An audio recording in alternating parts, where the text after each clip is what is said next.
Thank you for that kind introduction. My name is Yamazaki. Now let me go straight into the topic. And this is the center arranged by the Japan Foundation Asia Center session. I believe we have visitors from Asia, and also we have Mr. Nagata. Since more than 10 years ago in Kansai, we have been working together. He is a close colleague of mine, so we will be hearing from those two people. And we saw in the subtitle of various challenges like disasters. And we need to come up with a community design in order to overcome various challenges. And what are the approaches that are available to overcome such a challenge? And first of all, I would like to make a brief introduction of myself. So the title of this session is The Future in Asia, Redesigning for a Community. So redesigning the community, what does this mean? Is there like a God hand who can design it? That is not the case. In order to redesign a community, we need to have the people, the residents, get involved. However, the residents alone cannot redesign the community, and they would need support from experts. And the two experts we have here are the supporters who can tell us about what is needed and what's important.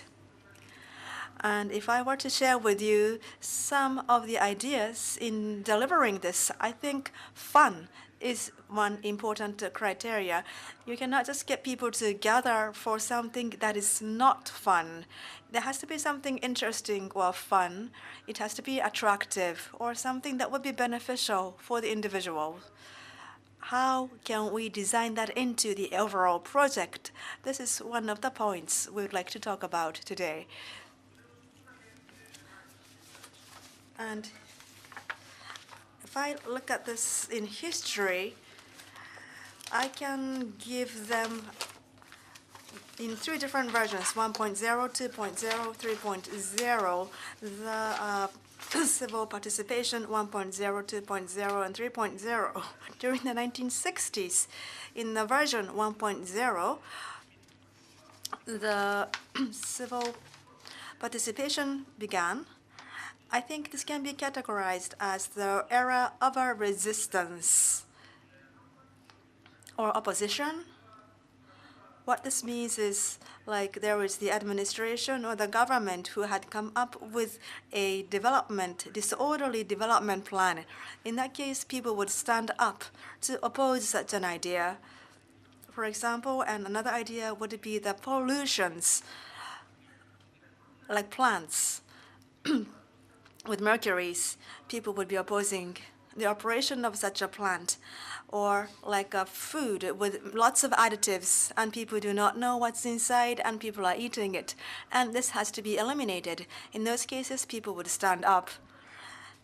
But that era ended in about 20 years, and come the 1980s, people began to make proposals and requests to the government or to the authorities or to companies, to corporates. That is the case for the 1980s. This is version 2.0 of a civil participation. This is during the high economic growth area, the bubble area. And sometimes people are looking at the way the budget is being used, and people want to take part in the formation of such a budget. Or there is the ombudsman system, who would be coming up with requests about the ways to use the money or about the content of the programs. People would come up with proposals. This is version 2.0. Between 1.0 and 2.0, we have seen a transition, and now we have shifted to 3.0. And around 2000, we are seeing a more active action type of civil participation, not just opposition or not just making requests. Instead of that, people began to take action. People began to take actions themselves. In 1998, NPO law was introduced, and it has gained a social status, and people began to do things to contribute to the society, and they have been inviting the community or the government to take part in such activities.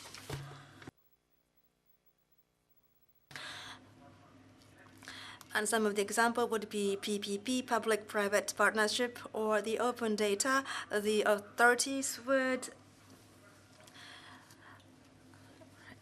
diffuse various information to the community. And community design is the work that I have begun around 2000.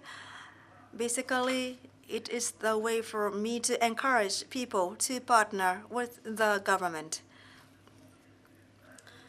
And when we do that, what is important? It's something I have proposed earlier on. For the version 3.0 of a civil participation, what is important is that there has to be fun in order to participate. It is important for everybody to get on board. However, you cannot just make claims. It has to be fun to be continued. In version 1.0 of opposition and in the version 2.0, that's when requests were made. They were always claiming for the right things. However, there was no fun, was not fun. So what we need today is to claim the right things at the same time to have some fun within it. And also it has to be beautiful. This is where design comes in.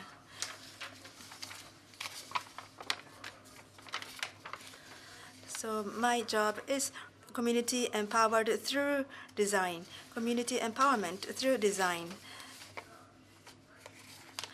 For the community to redesign its community, we need to give them the power through design.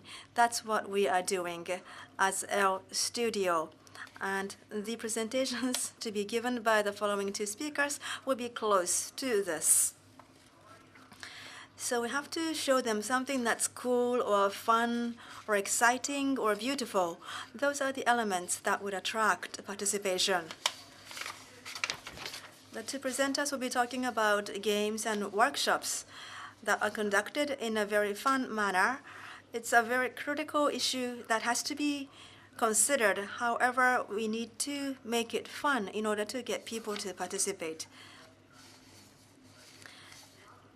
We will hear the presentation, and afterwards we can talk about some of the issues or some of the difficulties that they may be facing or its significance within the realm of civil participation, and what are the difficulties that needs to be solved.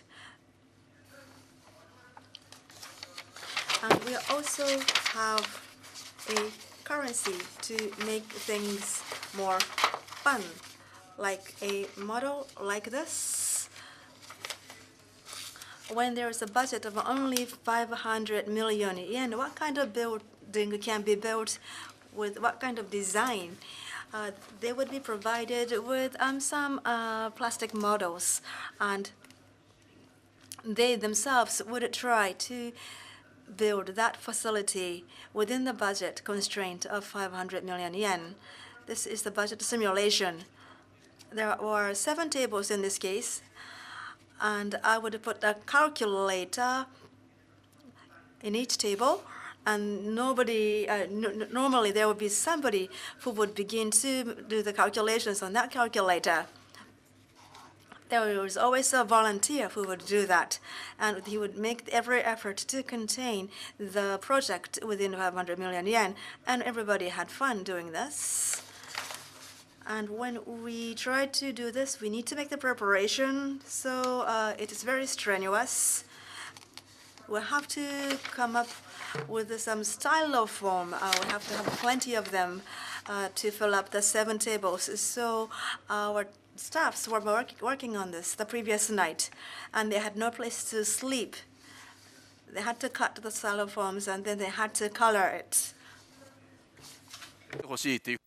And when we were asked by Sumida Ward in Tokyo to think about the food education for children, we created this card game, card of ideas, card to check things, to see if the idea has been done by a due date, and also there's a card to think in card or keyword. So using these cards, this allows to have conversation, and this allows to inspire a conversation among citizens without having professional facilitator.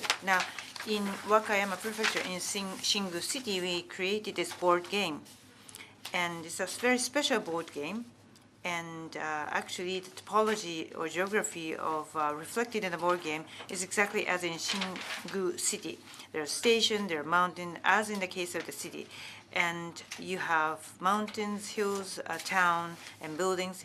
And there are cards of issue, cards of attraction, and so forth. So whenever you stop at the blue slot, you have to draw a card of issue.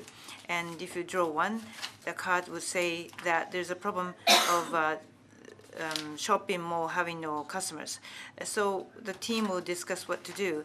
And if you can't get the solution, then the next person would draw the another card of, let's say, a card of attraction.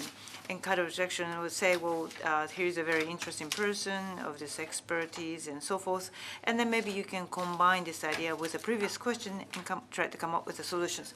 Well, in any case, in both cases, the role of the participants is not just to make requests, and the ultimate goal of having participants playing this game is to solicit them creating proposals, ideas, not being passive and try to expect things being given by the government.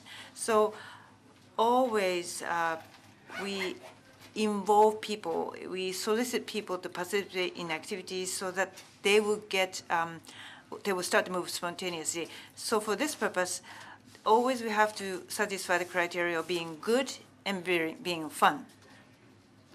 And we do a thorough brainstorming, thorough discussion to come up with ideas. If you go out to rural area, you know, sometimes you can see elderly men talking with each other.